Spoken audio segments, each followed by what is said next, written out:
Hey, yo, it's me, Pops Fan Marmalade, and you're watching the Comics-Related Madness Network. Uh-huh. So come get some. CromCon. CromCon.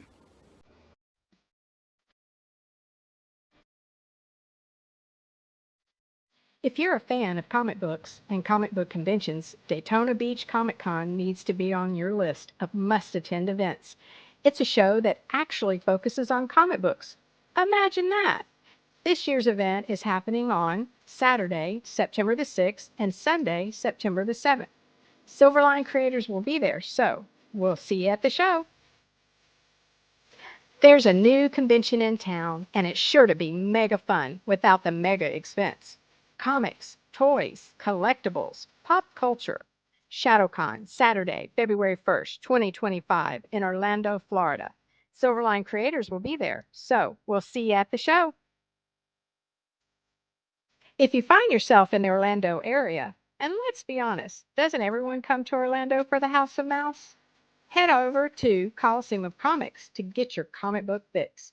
Be sure to check out their location on East Colonial Drive, where they carry a wide selection of independent comics, including Silverline books. Stop by and don't forget to tell them Silverline sent you.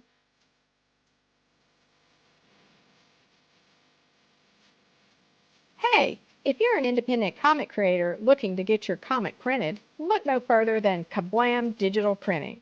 They print our comics and do a fantastic job. They can even print special edition covers. When you reach out to them, be sure to tell them Silverline sent you.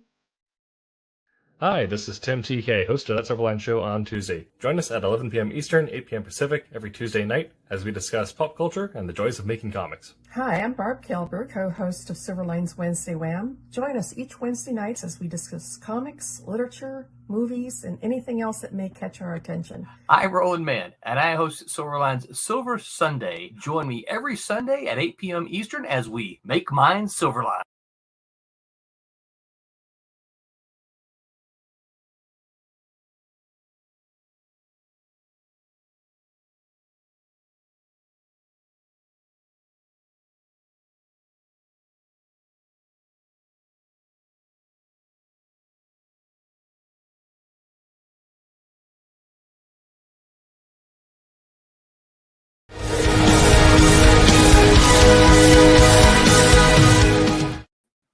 Okay, that dead air space just freaks me out every time. No music. Yeah, no music. We need a theme song. I was busy on another tab getting the link for our current crowdfunder, and it went dead silent. I thought, oh my God, did I drop? Am I supposed to be on? Yeah, right. Did I drop the StreamYard link? Well, hello, everybody. Welcome to Wednesday Wham. We have the great Castici next to us, writer extraordinaire, and he edits my book Divinity. Yeah. And we have the venerable Rob Davis of Twilight Grim fame, amongst other things. And speaking of Twilight Grim, what's up with that right now? It is issue 4 is in previews as we speak. The rest of this month it'll be hanging out in there waiting for people to order it. So go to, if you have an online comic store, go there and order it.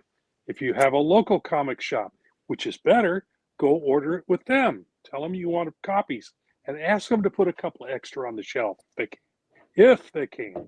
What the heck? Also, we are currently running paste here. We're currently running a crowdfunder, and I just pasted the link in the comment section. Cool. It's the amazing Wolf Hunter. If you like spy thrillers, if you like World War II action, intrigue, and all that good stuff, then you're going to love Wolf Hunter because it brings a little bit of World War intrigue into your life.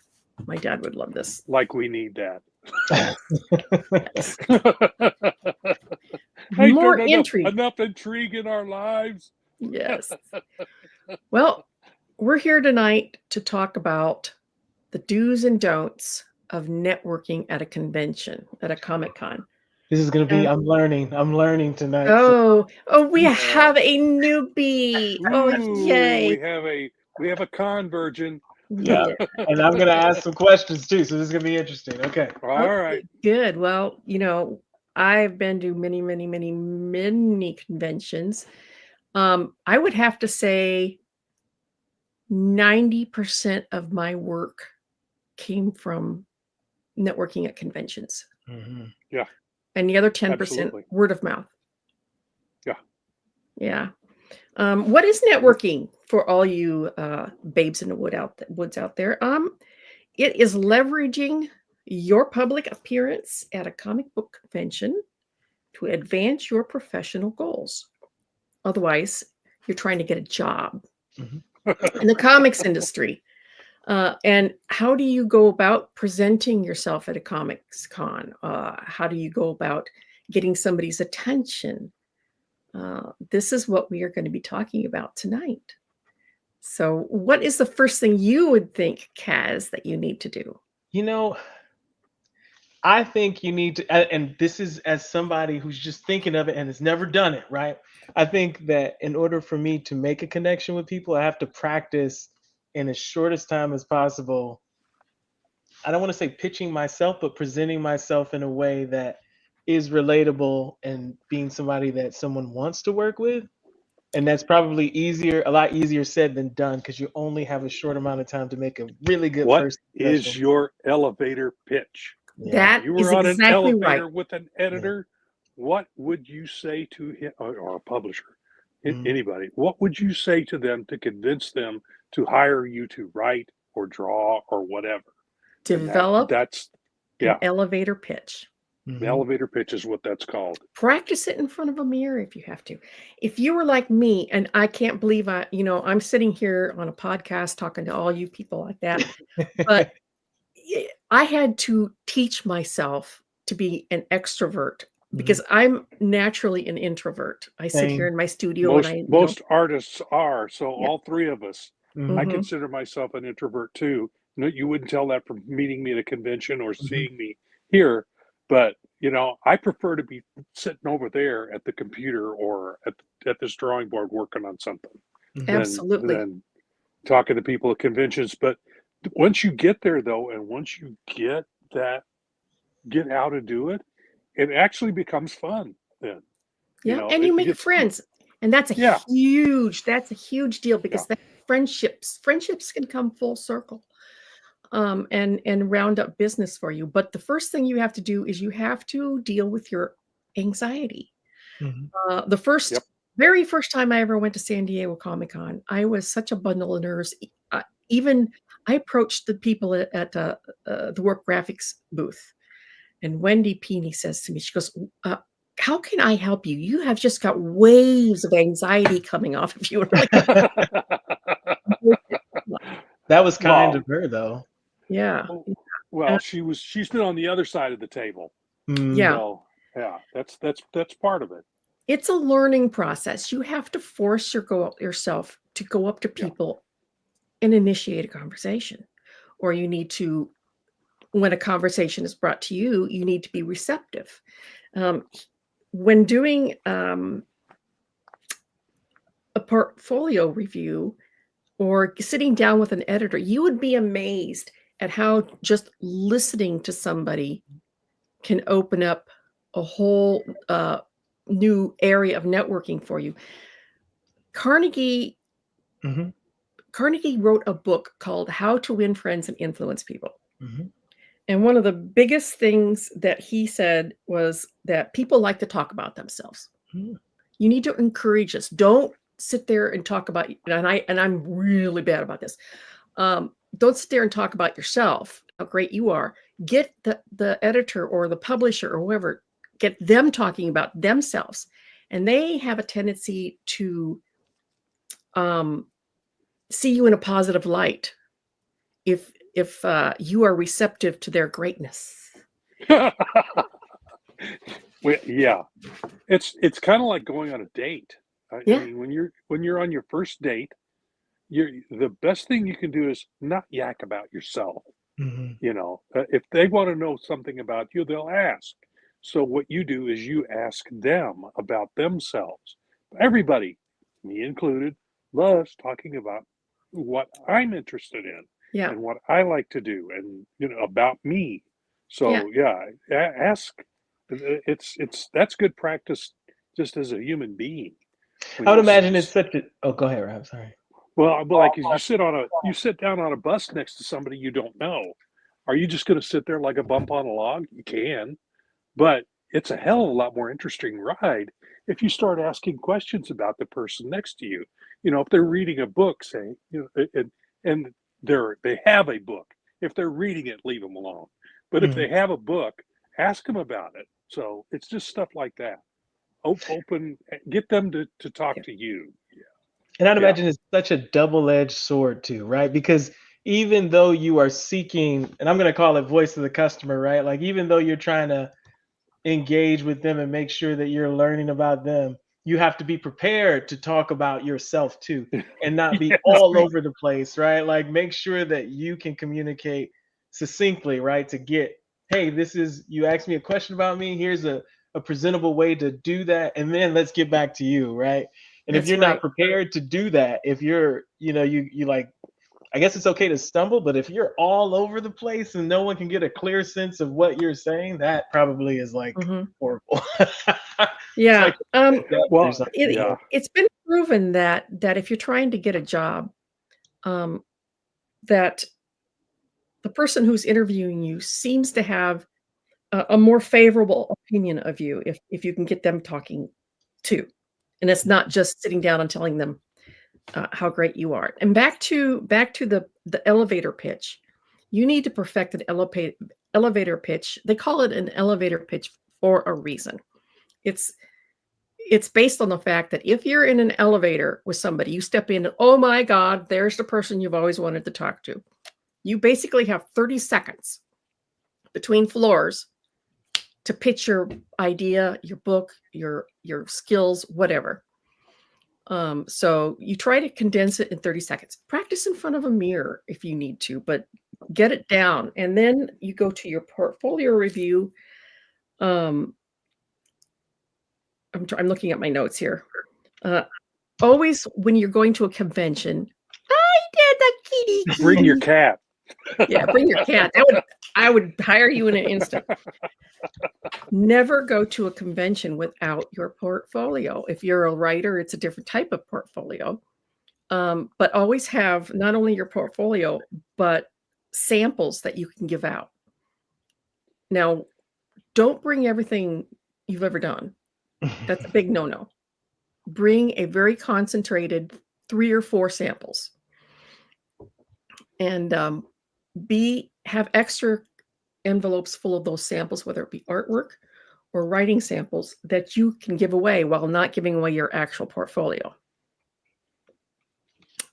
So Josh is asking us what we're talking about tonight because he came in late, and we are talking about your con.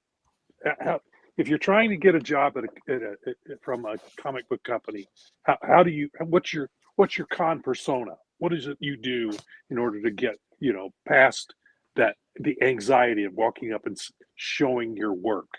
So that's what we're talking about tonight. I know. Go ahead, Barb. I'm sorry. I will be on, at a convention, and you're gregarious, and you're talking, and you're networking, and blah blah blah blah. And then I go back to my hotel room and have a panic attack. Mm-hmm. And then I have to collapse because you've expended all your energy.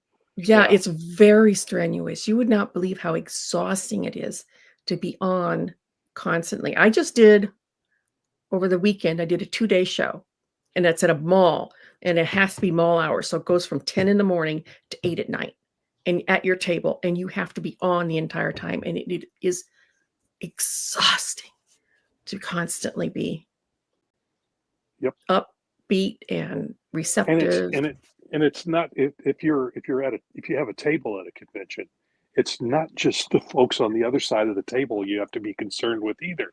You've got people sitting to the left and right of you, and you don't want those folks to be hostile. So you have to be friendly with them as well. But of course, we're talking about you walking up to a table, but that's later on. Once you do get, you also have to have that going on with the folks next to you. Treat your neighbors well. Mm-hmm.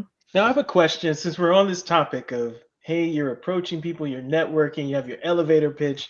You know, back in the day, I could see why a person would go to a con with the, the focus of getting in front of like these companies and presenting your portfolio. Do you think the time has changed? And I'm going to ask that in the sense that, hey, when I guess in my thinking, when I approach a con now, it really is to network, to find other people to work with, because I don't really foresee like DC or Marvel or any of those folks like, And they don't travel as much as they used to. Yeah. I used to be able to see them every year Mm-hmm. at a convention in Kansas City. Not anymore. They Well, they very seldom travel anywhere but San Diego. that and is New a York. very, very good question. But here's a little pushback. Networking can happen anywhere. Anywhere, yeah. At the drop of a hat. Like we said before, you get into an elevator at a convention. And nowadays, it's almost impossible to get an appointment at a booth with an editor or a publisher or somebody. Mm-hmm. But you never know. You're going to step on the I've stepped on the elevator with amazing people, movie stars, TV stars, publishers, editors. You never know who you're going to see in the elevator or walking across the street, standing at a bus line, ready to get on the bus, go back to your hotel. Walter Koenig. Oh, hi. How was your day? My feet are sore. Oh my God. I know mine are too. That's a true story. So you never, ever know when networking is going to pop up and the chance is going to be there. So while you probably won't get the chance at the convention itself to nail down a large publisher or editor, that is a very, very good time to cultivate a circle of friends. Exactly, yeah.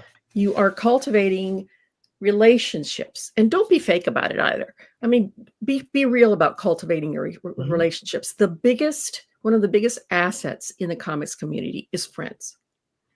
They can introduce you. They can recommend you. I'm sorry. You know what? And I have done this more times than I can possibly count. I'm sorry, but you know what? I am just slammed. But I know somebody who would be perfect for you. Mm-hmm. And then I will recommend somebody because they're my friend, and I know their work is good. I know their quality of work. I know their work habits because I have developed a relationship with them. And through that, you can get jobs by developing a circle of friends. I think that's they'll very do the same back. And they do the same back. So. Yeah. That's very strong, because today when I think of, experiencing the indie world, right? Like it's not necessarily going to get a job. It's going to create opportunity by networking with folks and connecting with folks. And the more that you can be in that circle of happenings, even if it's just by a mention, the more you're relevant in that space. And so I think it's important for people to know, don't just go in there with, at least from my perspective, don't just go in there with this money thirsty, or this is my only shot, or like, if they don't look at me, I'm going to get so discouraged kind of mentality. Go in there and try and connect, I think. Right. And it is still possible to hook up with publishers and editors, but you're not going to, I can probably guarantee that you're not going to hook up with DC or Marvel, or maybe even Dark Horse. But there are plenty of other publishers and editors out there at conventions that are willing to sit down with you. Way back in the day, you could catch them behind a booth and then you go sit out in a hallway and go through your portfolio. I did that so many times, or just sit down behind the booth on the floor so that the people who are at the table can't bug you, and show your portfolio. That's not going to happen much anymore, but that's not to say it can't. The smaller publishers are usually much more genial and friendly to people who want to show them their portfolio. And there's even ordinary B-list people like me who are looking for talent. I have a book of my own, Divinity. Where do you think I get my talent? I don't pencil. It would take me years to pencil because I'm too picky. I write, I ink, I color, but I don't pencil. I hire my own talent. And I do comic book shows to make the money to pay the talent. But the point is, I'm still hiring people, me. And so you never know when you're gonna, find work or where you're going to find it. Another thing that you want to do at a convention is you want to dress for the part. Ooh, explain this one. This is gonna be good. I want to know this. Okay. Years ago, I was waiting for a portfolio review, and the guy in front of me was sitting down with a DC editor, and he's wearing an X-Men t-shirt. General love. He could say, I have general love for comic books. And I mean, that doesn't preclude him getting a job, but the first thing out of the editor's mouth was, so you're a Marvel fan, huh? Right. That's funny. But I mean, talent will always win out regardless of your leanings, but still the first impressions are important, right? So you only get one chance at a first impression. Right.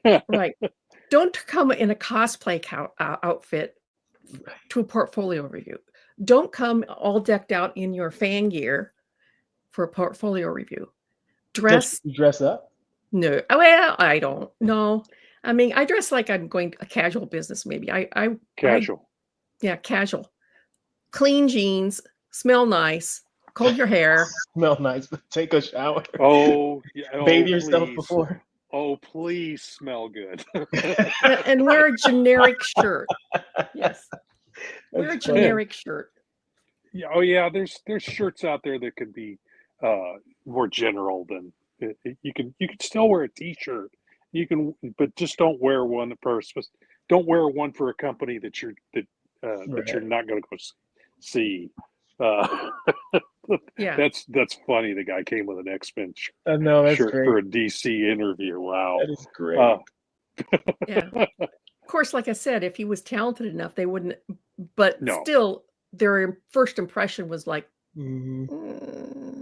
Do you realize the gravity of the situation? Like, do you realize what you're doing? Well, don't give them a reason to put you on defense. Right. I think is the point. The big point.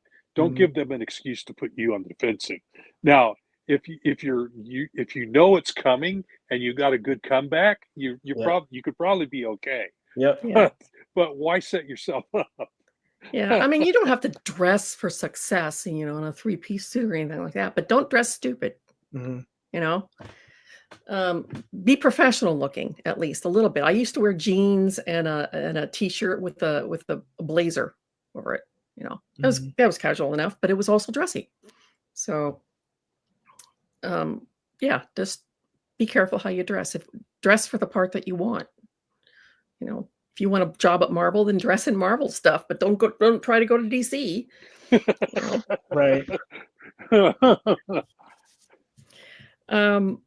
You're going to need business cards or a postcard, anything with your contact info, your professional name, your phone number, your email address, maybe one or two of your socials.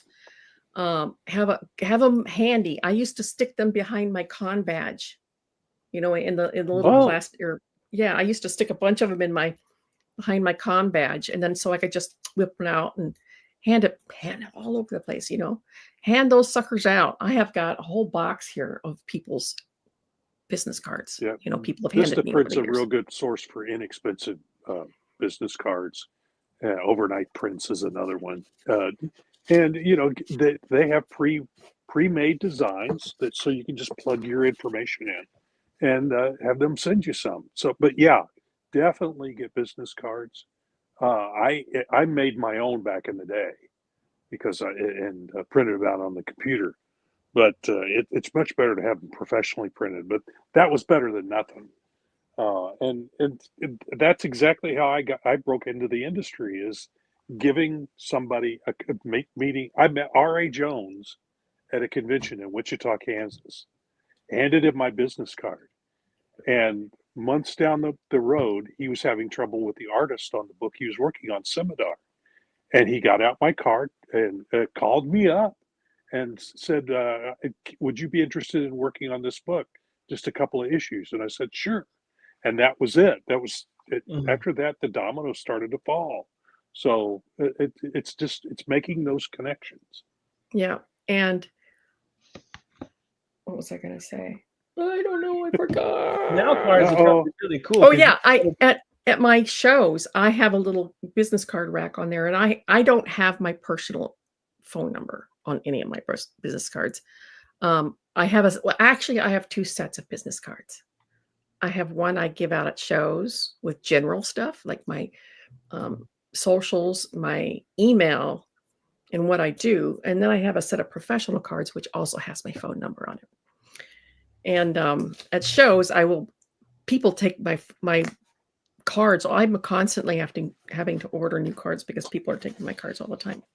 You could probably put a QR code on your card so they could just go to your. Yeah. Here's postcards that I had made for Airship 27. We set those out on the table. Nice. And it's got a space on the back. If you wanted, you could print a QR code or just whatever, or you can put one on the front too. But just something. And it's got the Airship 27 hangar.com, which is our catalog location. And you just have those handy, set them on the table. People pick them up and walk off with them. And sometimes you get a connection out of that and sometimes you don't, but I have a QR code on the back of my cards and it takes them to a link tree, link tree, which has got all my socials. So on the flip side, collect business cards. Collect, because you never know when one of those is going to come in handy. I have business cards from people who are just starting out, and then 2 years later they were Mr. Big. Yeah. I can remember I had Joe Quesada's email business card from way before he became the head editor at Marvel. And I decided to email him one day when he was at Marvel. I'm like, surely he's changed his email address by now, right? No, he had not. He still had that email. Yeah. He still had that email. Yeah, that was kind of weird. But still, collect business cards like they're going out of style. Because you never know when you're going to want to dig one out of the stack. I have a story on that. Okay, go for it. I went to a wedding of a friend's daughter, and didn't take any business cards with me. Josh, because I didn't expect I'd run into anybody that was interested in what I did, or that I would need to make a contact with. But somehow the word got out that I was a comic book artist, and I had 3 people at that wedding come up to me and start chatting me up, and I said, well, this is the one time in my life I don't have any business cards to hand out. So from then on, I always have business cards on me. So you really don't know. Yeah, I've got my cash box is full of cards. This is just new ones. I have older ones in another box. Yeah. But anyway, that's it. You get yourself. I actually have a little card holder, a little metal card holder that I have 3 or 4 cards in. Yeah. Lynn Wein. Yeah. Yep. I have all kinds of be friendly. Be open. Like we were discussing before, your fellow creators might turn out to be your biggest asset. I'm looking at my notes here. Sorry. One of the easiest ways that a friendship can evolve into work is for a collaboration. It's not. I mean, yes, you get opportunities where somebody will say, I can't do it, but I know who can. Most often it's somebody will call you up and say, remember we met at such and such con and I saw your work and you're fantastic. What do you think about working together? I've got an opportunity and I'd like you to be my anchor. That has happened to me a lot. You know, so the friendships can evolve. And you might volunteer information to a new friend that you meet. Say you walk up to a total stranger. You say, hi, I'm Cassisi. I'm a writer for Silverline. Hi, I'm Rob. I'm Rob Davis. I'm a penciler. Robus. I'm a penciler. Hi, I'm Barb Kelberg. I'm an inker and colorist. You know, always have something, a catchphrase to or an introduction ready to give people. Just don't say it. Walk up and say, hi, I'm Barb. Okay. Hi, Barb. You know, Hi, Barb. You want to catch their interest right away. And then you find out what you guys have in common and build on that. And then expand your circle of friends. My circle of friends are dying off. That's sad. Or moving out of the industry, or moving that's the industry. Yeah, that's what happened to me. A lot of my contacts left the industry and went off and did other things. Now some of them are coming back, like Roland. Was he was a friend of a friend. I knew him and he knew me, but we had never dealt with each other before. But and again, R.A. Jones, you know, dragged me kicking and screaming into Silverline, and I'm still here. So you know, I knew R.A. Jones new friends from the Malibu days. Yeah, yep. I knew him. Yep, used to do a mean Ray Harryhausen movements. He would walk. He would do the animated, you know, like skeleton. Like he was stop really motion good. characters. Yes, he could do those really, really good. Anyway, here's a little known thing that people don't think about. If you're going to go to a big convention, they will usually, at least on their websites, but sometimes they'll put out booklets ahead of time, the people who are going to appear there. Now you need to go through that list and figure out who you would like to meet. And tailor your pitch or your materials towards those specific people. And if you have the chance, pass them by or see them at their table, their booth, go up to their booth, hand them, you know, hi, I'm Cassisi. I'm a writer. Here's my material. Have it ready, have it streamlined, tailored for the person that you want to see. And you'll know that they're going to be there because they've been advertised to be there. Does that make sense to people? A lot of times they'll also, if you do a Google search, maybe you can find where whatever company they're working for may have a list of what you need to have in your presentation to give to them. So that they'll, in some cases, it'll be like, okay, we want a synopsis of the book you're talking about, and just a few pages of panel to panel continuity that you're going to write for writers. For artists, it could be we need 3 or 4 penciled pages, or we need 3 or 4 inked pages, or if you're a letterer, 3 or 4 pages of lettering. So they may have a list of what they want their folks to give to them. So do a little research and figure out what you need to have ready for this person when you meet them. Any thoughts on that, Cassisi? No, this is all good. This is all good advice. I mean, the advice that you're giving is much like a normal, much like a corporate interview, right? Tailor your resume towards the particular opportunity that you're going for. Research, right? What things do they want you to come ready to talk about, present? Yeah. Well, a lot of people forget that comics is a business. And you Ultimate. have to approach it like a business. It's not a hobby. It's a business. They, especially the larger corporations, they are out to make money. And you have to present yourself as a professional. You know, Someone who can add value. That's the thing, right? Yeah. Add value to their product. That's correct. You know, when many years ago, I never missed a deadline, and I was always very professional because I was already 29 when I broke in and already had kids. I was already out in the world. And I approached it like a business because I needed the money to keep a roof over our heads because Dick was out of business at the time, or out of work at the time.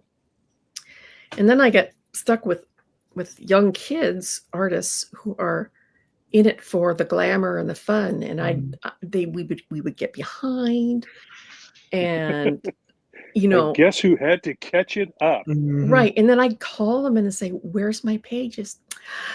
I'm just not feeling the art today," you know. And I'm like, "This is a business. This is a business. You have to. It's like an assembly line. You are a cog in the wheel of the works. You know. Yes, turn out good work, but turn it out." Yeah, you know? Yeah. As I always say, the trick as an artist is knowing when to let it go. It's good enough. Pass it on. Do the best work you can in a reasonable amount of time, and then pass it on, because that next person in line they need to eat too. Yeah. Both of you need to eat. So the only way that's going to happen is if you pass those pages on. That's right. So, yep, got to keep it moving. Another big resource at conventions that a lot of people don't think about are the panels. Yes. You need to go any type of panel that you can fit into your schedule that is given by creators, publishers, and advice-based panels. Attend them and take notes. The very first San Diego Comic-Con I ever went to, Dick Giordano gave a panel on inking, and I took notes like I was studying for a final exam at college. And it was an awesome panel. I learned so much on that panel because the first convention I went to, I took everything but the kitchen sink in my portfolio. It was everything wrong, right? And I learned what I needed to do for the next convention, and I learned what I should be practicing on by going to this panel. Panels are great. Not only that, but at the end of the panel is another opportunity to meet your heroes or your publishers or your editors, because those guys give lots and lots of panels, and then they have to get down off the stage and walk to their booth, and that's when you pounce. And to be honest, they expect that. Yeah. They expect a little bit of that. They don't come to these with the idea that they're just I'm gonna get up on the stage, do my thing, and then leave. They know that they're like us, that they have to be on too. They have to be on the whole time. But you also need to respect their space. You should be able to read a person and tell, okay, I can see he or she, they're not quite in the right mood. I'm going to go walk around the convention and come back, and hopefully they'll be in a better mood. Maybe the person ahead of you pissed them off. Right. Or, or just push their button. So best maybe to just kind of back off for a little bit and come back a little bit later. So yeah. You I have always to be aware of all that stuff. I always had two approaches. If I came up to somebody and I could see that they were going, There's like that, another one. Yeah, there's another one. I would just say, "Hey, great panel, loved it," and I'd walk away. If they seemed receptive, I say, "Hey, I'd like to show you, or I'd like to give you an envelope of my samples, if you'd be willing to take it."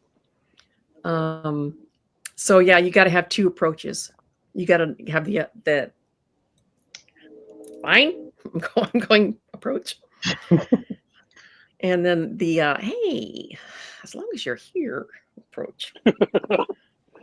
All right, this is an important one for everybody. Everybody listening here? Mm-hmm. Oh, hang on.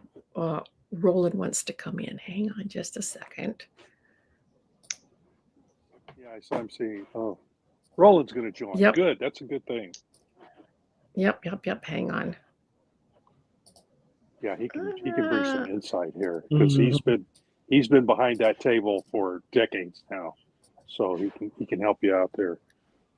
I mean, hang on. The thing about it, Cassisi, is your foot's already in the door, But I mean, you can take this further, but your foot's already in the door. So it's I think more than you think, really, more than you think. But I mean, all this advice is still. You shouldn't just let it go past you. Oh, I'm not. You should absorb some of this, absolutely. But no, at I'm the same already. time, you're already a step up on a lot of folks that are out there. So let me ask you guys this, because this is really important to me, I think, and I think a lot of people feel this way. They may not say it. When you both came up in the industry, right? It was organized in a way where there's a pipeline. The professional part of it, was highly esteemed, and so you could see yourself working to get in that zone, right? And so for I guess the current environment, for instance, and I don't want to put words in your mouth, but I feel like you aspired to be a part of the machine, and you knew when your stuff was good because you were a part of the machine, right? And the machine produces good things. In the current environment, it's more likely that you have to produce, right? And so you don't have the big machine, and there's that line. And I always ask this of people: how do you determine that you have crossed over into the realm where your stuff is good enough, right, to be in the same booths as everybody else? Are you making a living? Let's say you're not receiving money from your books yet, but you need to, this is the avenue for you to do that. And how do you determine, because again, in the past, you can join the machine paid you. Right. You knew that you were adding value and producing something good because the machine produces good things, the machine being the industry. But now you are so independent in the industry. In order for you to become a part of any machine in the industry, how do you cross that threshold to know? Success and the threshold is very subjective. Okay.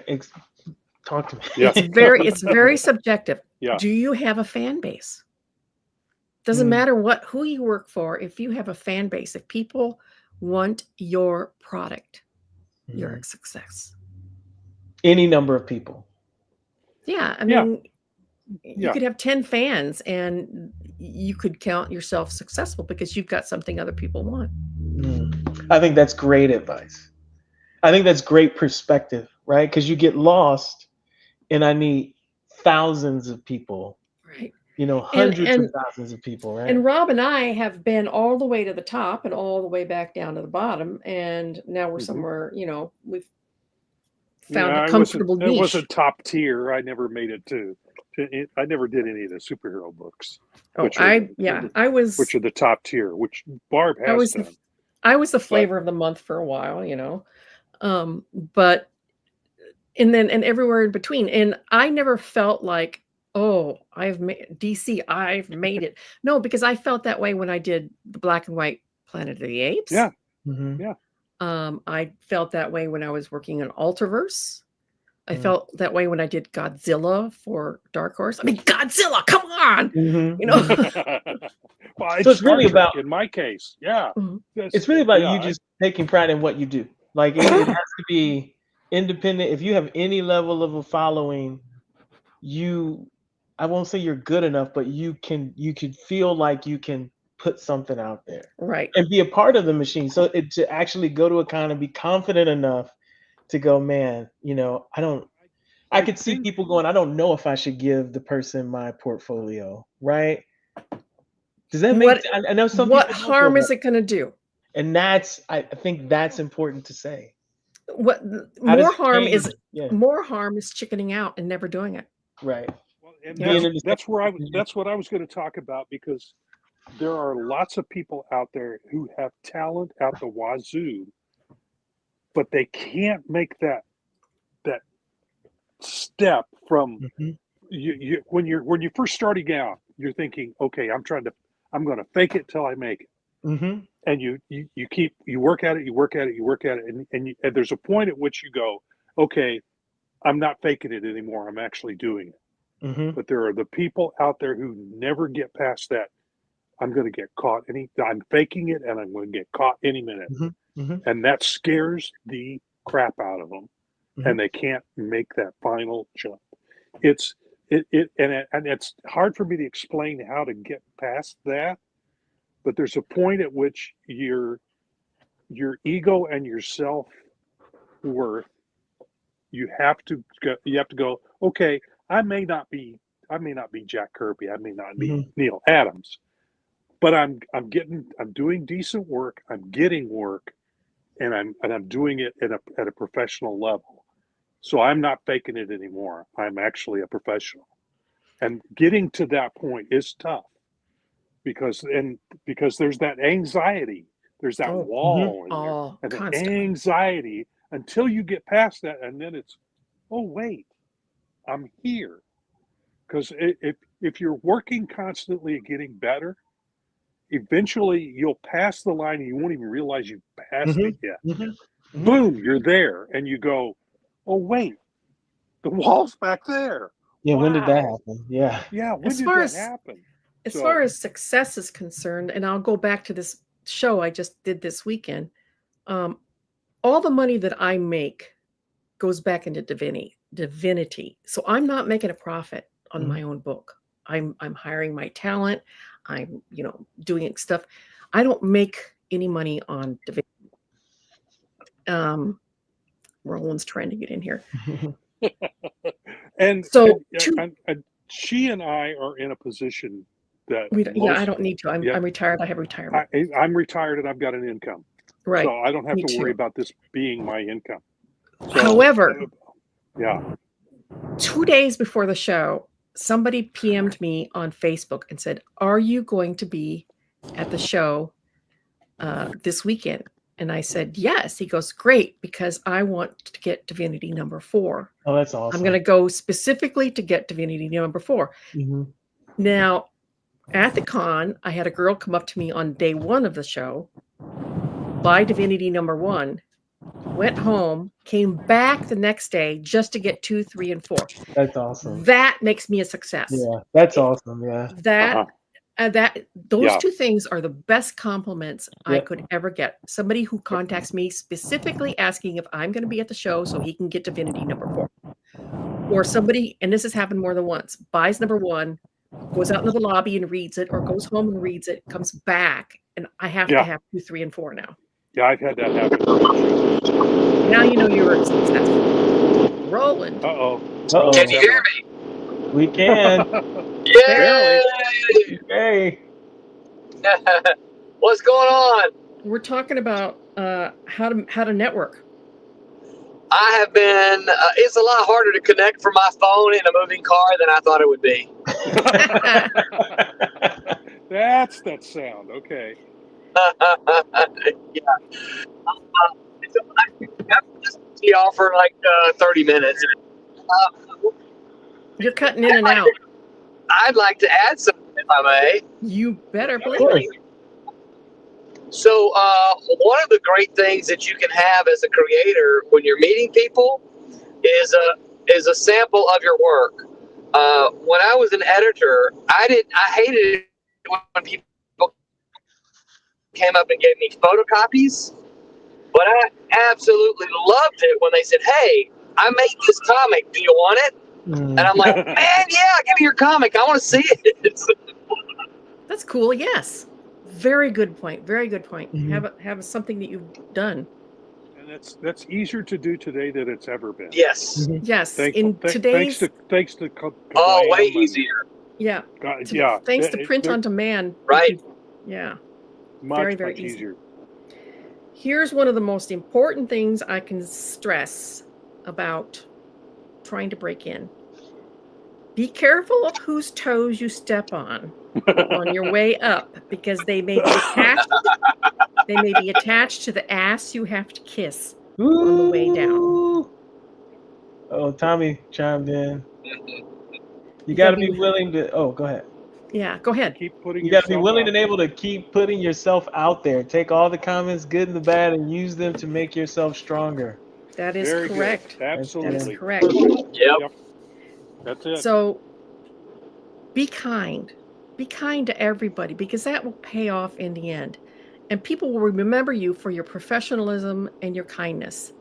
I like to put it in a slightly different way. When you're climbing the ladder, don't tread on anybody on the way up, because some of those people may be the ones you want catching you on the way back down. Yeah, that's right. So, and that has if everybody's watching you just fall, you've stepped on people on the way. Don't do that. Yep. And that played out for me. I've always tried to be nice to people and be professional. I got a call last summer out of the blue from somebody I hadn't heard from in 20 years. Wow. And I got a big project out of Japan out of it. Oh, Just nice. They remembered me. They remembered working with me and that I was nice, I was professional. And out of the blue, I landed a huge project.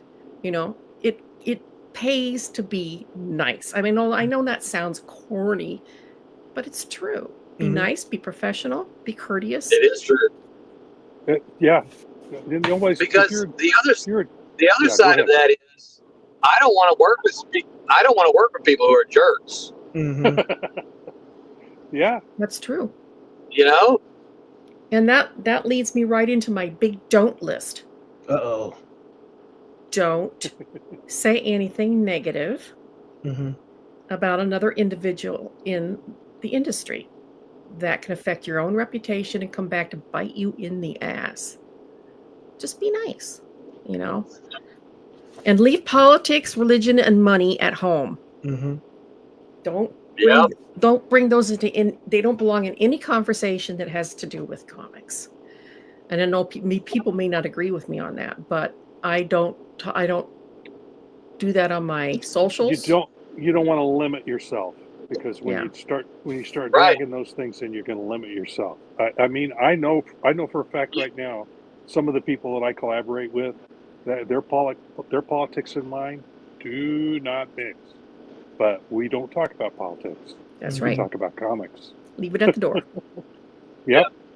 You can all, I mean, people of all types can rally around the one thing that they do like, comics. So comics. Find common ground and be nice. Don't lie. Yeah. Transparency is important, because if you lie, eventually you're gonna be found out. And that's gonna be more troublesome than it's worth. Of course, there's those. Howdy. Yeah. I found lying is too much work. Yeah. The only time I ever lied. After you tell the first lie, you're trying to remember the second lie to cover the first lie, and just that's too much work. I do not want to deal. That's way too much work. The only I can't keep up with it all.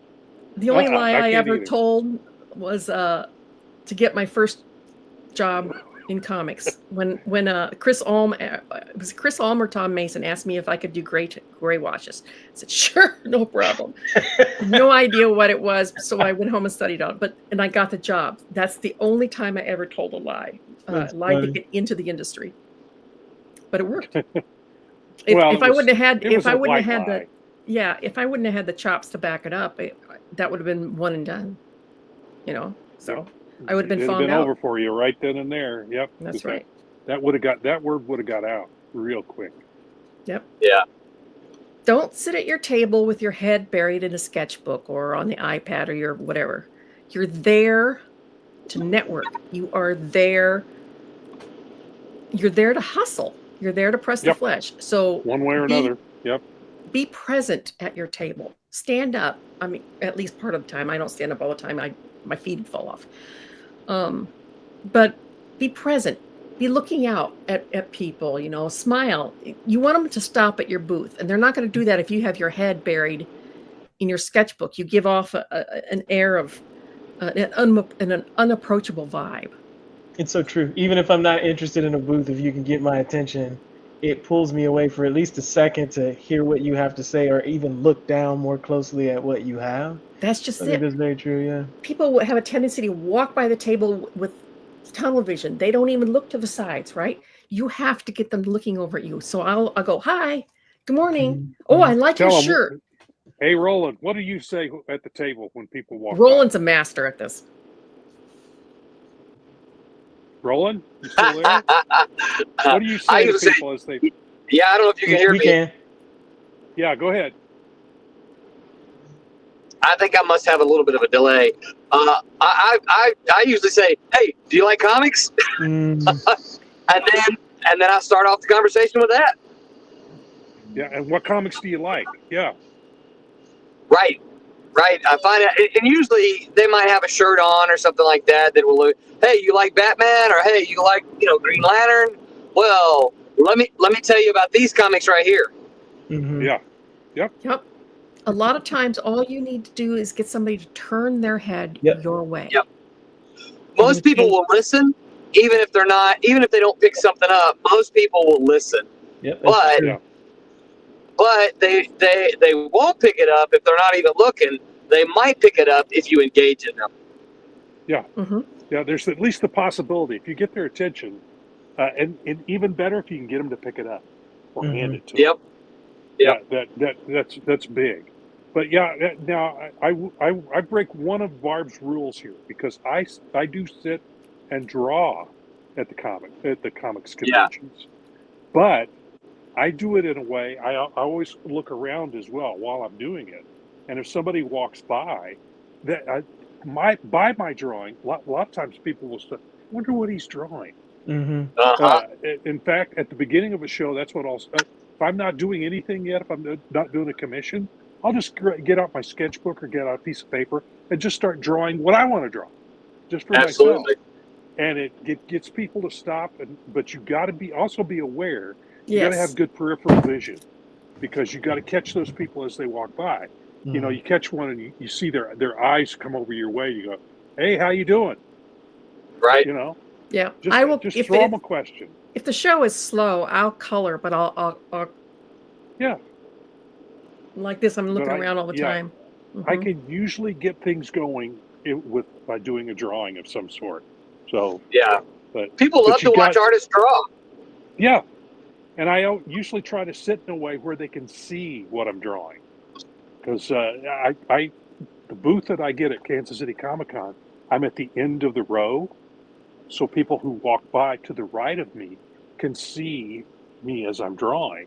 So I love that spot. It's right at the escalator. People come up, enter the show, and they walk right by where I am. And if I'm drawing, that'll get their attention. So, but you got to get their attention somehow. And one of those is to do what I do, draw, or the other one is have a good question to throw at them, or a good pattern of some sort. I like to comment on their shirts, what they're wearing. Get them engaged. If they're dressed up in cosplay, tell them honestly what you think of their costume. If it's a negative, keep it to yourself. If it's a positive, give it to them. But great costume, man. I love it. That's my favorite. And I'll get out my phone and take their picture. And I really do appreciate some of the costumes that go by. Mm-hmm. But you just engage the people as they go by. And have your elevator pitch ready. And have your elevator pitch ready. We discussed that at the beginning of the show. Yep. Sorry, I missed that. No, that's okay. Another don't is be wary of parties. There will be parties. There will be after con parties. There will be bar parties. There will be private parties.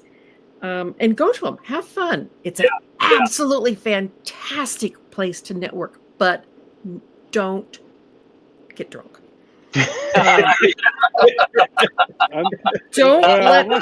Unless you're a happy drunk, if you're don't leave that memory. Don't leave that memory. Don't make that impression. Don't make that impression. Don't let anyone remember you for something that you wouldn't want your mother to know. Because you want to leave a good impression, not an embarrassing impression. I haven't been to a party in so long, an after show party for eons. But yeah, I used to go to the San Diego all the time. Oh yeah. some of my tons. fondest memories of the Chicago Mhm. Con and San Diego Yeah. were the after parties. Yeah. The after parties, yes. A drink, but know your limits. You know, don't get so drunk that you're going to get stupid. And when you do when somebody does review your portfolio, don't take it personally. Right. That is a huge one. I mean, they may rip you apart. They may rip your work apart upside down and sideways. It's not personal. You can't take it personally. They are trying to help you. Take in what they're saying. And if you think some of what they're saying is total bullshit, then discard it. But keep the gold nuggets, you know, and take that stuff home and implement it. Because you can't get it normally, right? Like, Yeah. But What I always tell people is that if you go to a show, go to a bunch of different artists. If you've got editors you can go talk to them, other creators, and you'll get comments about your work if you're trying to break in, if you're trying to get better at what you're doing. If they keep repeating the same thing, if all of them are saying the same thing about, zero in on that, because if everyone's seeing it, it's a problem. Work on it. Right.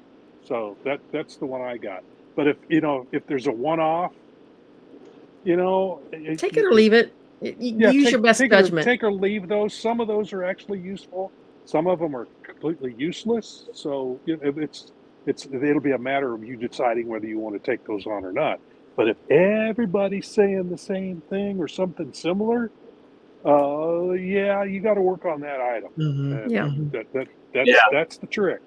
Comics is a part of the entertainment industry, and it's a very competitive, tough industry. You have to have a tough skin. So if it's too hot in the kitchen, get out of the kitchen. You don't belong there. If you can't take the criticism, do it as a hobby. You don't. Yeah, do it as a hobby. Do it as a hobby because you don't belong it, because it's part of a multi-million-dollar industry. You got to have a thick skin. So, and I think your key. Well, I think we've just about. Don't take it personal. Yeah, it isn't. Yeah, it's a business. It's not personal. It is. Yeah. Don't get an attitude with the editor like, well, screw you. You don't know anything. Right. Yes, but he's the person who's hiring. So or don't belittle their knowledge, right? Like they've spent years doing this thing, and when you think that out of the 15 seconds you've been in it, you can do it like 15 times better than them, and you're constantly defending the thing that's probably not a good idea, right? Yeah. And if you have to go, but I did it like this because you've lost already. Right. I was going to add that something on that order is that number one, take your best work to the show. Yeah. Especially if you're an artist, take your best work. And when you're showing it, don't say, "Oh, that's old. I could do better than that." Well, then do better. Then do better than that. Yeah. And put that in your portfolio and take that piece of crap out. Because don't apologize. Do not apologize for what you've brought. Right. If it is, you're bringing to their attention that you're not as good as you could be. Well, you're trying to put as best foot forward as you can. Don't apologize. Show your best work. Don't apologize for what's in your portfolio. And if you have to explain to them why you did something the way you did or what you were doing, then you're doing it wrong. Yeah. Right. Yeah. Absolutely. And a lot of times when people come by and show portfolios to me at conventions, the first thing I see is a lot of pinups. Yes. That does comics no good. If you're wanting to be a comic book artist, you need to produce continuity. You need to produce Tell a story. Tell a story with pictures. A pinup is lots of artists can do a really cool pinup, but it takes some skill to tell a story with little tiny pinups all pinned on one page. Mm-hmm. So yeah, don't just bring pinups. Bring continuity. Tell a story with your pictures. Yep. 100%. Okay. Yep. Very awesome. Are we? Yeah, we're over already. after Did you the learn hour. anything, We went Cassisi? I did. Respectfully engage, put your best foot forward, practice your elevator pitch, be confident, and know that if you're aspiring to do something, you have the right to do that, right? Like, don't apologize for what you're doing. Right. Yeah, Well, you just very concise. Very good, Cassisi. Here's a great book for you. It's an old book, but it's still true. It's called How to Win Friends and Influence People by Dale Carnegie. Yeah. That's a really good book. I read that like early on in my career, and I put a lot of that. I don't have to do that anymore because I don't need to, but because I'm not trying to win friends and influence people anymore. But I put a lot of that into practice when I was trying to get jobs. You have to. Yeah, go ahead. If you want a good book for writing, this one was recommended to me by Denny O'Neill, called Writing to Sell by Scott Meredith. Mm-hmm. Writing it down.